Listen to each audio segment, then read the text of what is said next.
हरे कृष्ण। मार्कंडेय ऋषि और युधिष्ठिर महाराज के बीच की कथाओं का जो प्रसंग है वो आगे चल रहा है। कितनी सुंदर कथाएं हैं ना। यहाँ से हमें कितना ब्यूटीफुल और डीप इंसाइट मिलता है कि व्यक्ति को कैसे होना चाहिए। महाराज युधिष्ठिर ने मार्कंडेय ऋषि से पूछा कि सुयोग्य दान क्या होता है। मार्कंडेय ऋषि ने कहने लगे कि सबसे पहले तो जो अनैतिक रूप से धन प्राप्त किया है उसे दान दे दे के कोई फायदा नहीं है। नैतिक रूप से धन जो प्राप्त किया है उसको ही दान देना चाहिए। अनैतिक रूप से जो धन आता है उसको दान दे करके बहुत ज्यादा फायदा नहीं है। आजकल जो लोग करते हैं ब्लैक को वाइट करने के लिए दान देते हैं, ऐसा दान काम का नहीं है। उन्होंने कहा कि एक व्यक्ति जो अपने व्रतों से गिर गया है, एक किसी चोर को या किसी बोगस गुरु को, झूठ बोलने वाले व्यक्ति को, बहुत पापी व्यक्ति को, एक कृतघ्न व्यक्ति को, या एक व्यक्ति जो वेदों का उच्चारण केवल पैसों के लिए कर रहा है, ऐसे व्यक्ति को दान नहीं देना चाहिए। अगर कोई शूद्र है तो उसे दान नहीं देना चाहिए। अगर कोई बहुत ज़्यादा स्त्री के प्रति आकर्षित व्यक्ति है उसे भी दान नहीं देना चाहिए। इसके बगैर अगर कोई ब्राह्मणों को दान देता है, अब यहाँ पर ब्राह्मण means by quality and not by birth. Yes, ब्राह्मण मीन्स पठन पाठन यजन याजन दान प्रतिग्रह ये करने वाला। और प्लस भगवद गीता के 13वें अध्याय के 8वें से लेकर 12वें श्लोक में जो एक साधु का वर्णन बताया गया है, उन क्वालिटीज को इम्बाइब करने वाला वो ब्राह्मण है। तो ऐसे ब्राह्मण को कोई अगर दान देगा तो वो सर्वोपरि होता है। अगर कोई यज्ञ में समिधा या आहुति भी डाल रहा है, उससे भी ज्यादा उच्च है एक सही ब्राह्मण को दान देना। अगर एक व्यक्ति बहुत ज्यादा सुसंस्कृत है उसे भी ब्राह्मण माना जाना चाहिए। अगर कोई व्यक्ति इस प्रकार से दान देता है तो अपने और अपने पूर्वजों को नरकीय यातनाओं से बाहर निकालता है। अगर कोई एक ब्राह्मण अतिथि का उचित सत्कार भी करता है, वो भी एक यज्ञ से बहुत ज्यादा अच्छा माना जाता है। इस प्रकार से कहने के बाद महाराज युधिष्ठिर ने मार्कंडेय से पूछा यमराज के मुख्य स्थली संयमनीपुरी के बारे में। सो यमलोक की जो राजधानी है उसे संयमनीपुरी कहा जाता है, संयमनीपुरी। सो संयम, जहाँ पर यमराज जी पूरे ब्रह्मांड का संयम बना करके रखते हैं, संयमनीपुरी। सो मार्कंडेय ऋषि ने कहा कि संयमनीपुरी का जो रेडियस है वो 86,000 योजनास का है। 86,000 उसका नॉट रेडियस, सॉरी, पेरीमीटर, उसके जो आउटर सरकमफरेंस है वो 86,000 योजनाओं की है।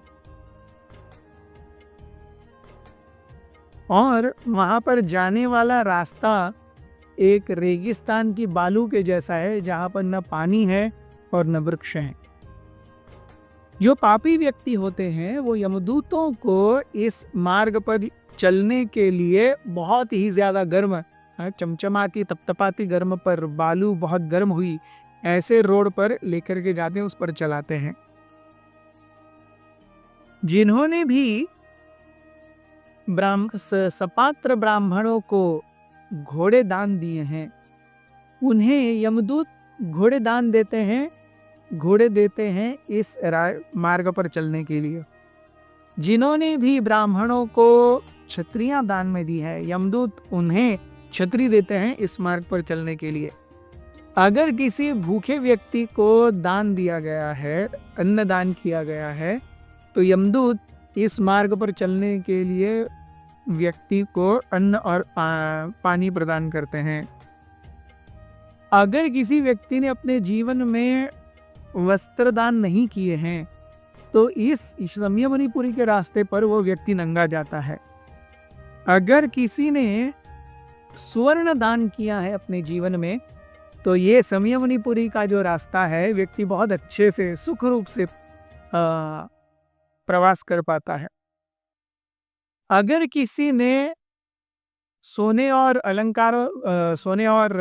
रत्नों से बने हुए हीरे क्या कहते हैं अलंकार दान किए हैं, तो वो हंसते खेलते हुए इस मार्ग पर जाता है। अगर किसी ने घर दान किए हैं, तो फिर इस रास्ते पर चलने के लिए भूलोक से लेकर संयमनीपुरी का जो रास्ता है, बहुत गर्म रास्ता है, वहां पर चलने के लिए उसे रथ दिया जाता है। अगर अपने जीवन में वो उपवास किया है, तो ऐसे व्यक्ति को रथ पर घोड़े नहीं मोर खींचते हैं। अगर किसी ने अपने जीवन में 1 महीना सलग मतलब कंटिन्यूस फास्ट किया है, तो उसके रथ को राजहंस खींचते हैं।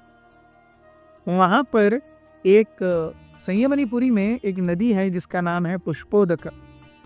यहाँ का पानी एकदम अमृत के समान है। जिसने भी लोगों को जल दान किया है, उसे ही केवल इस जगह पर पानी पीने का अधिकार होता है। जो कभी दान नहीं करते, जो अपने जीवन में केवल झूठ बोल करके और बहुत ही विकृत रूप से जीते हैं, पुष्पोदक के बाजू में ही एक यूरिन, मूत्र और पस और रक्त से भरी नदी है। वो जो बहता हुआ सब कुछ है, वो पापी व्यक्तियों को पिलाया जाता है एट द एंट्रेंस ऑफ संयमनीपुरी।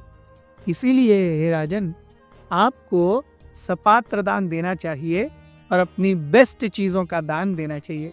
ऐसा कह करके मार्कंडेय ऋषि रुक गए। और भी कई कथाएं हैं आते हुए, बने रहिए हमारे साथ। हरे कृष्ण। अथ श्री महाभारत कथा।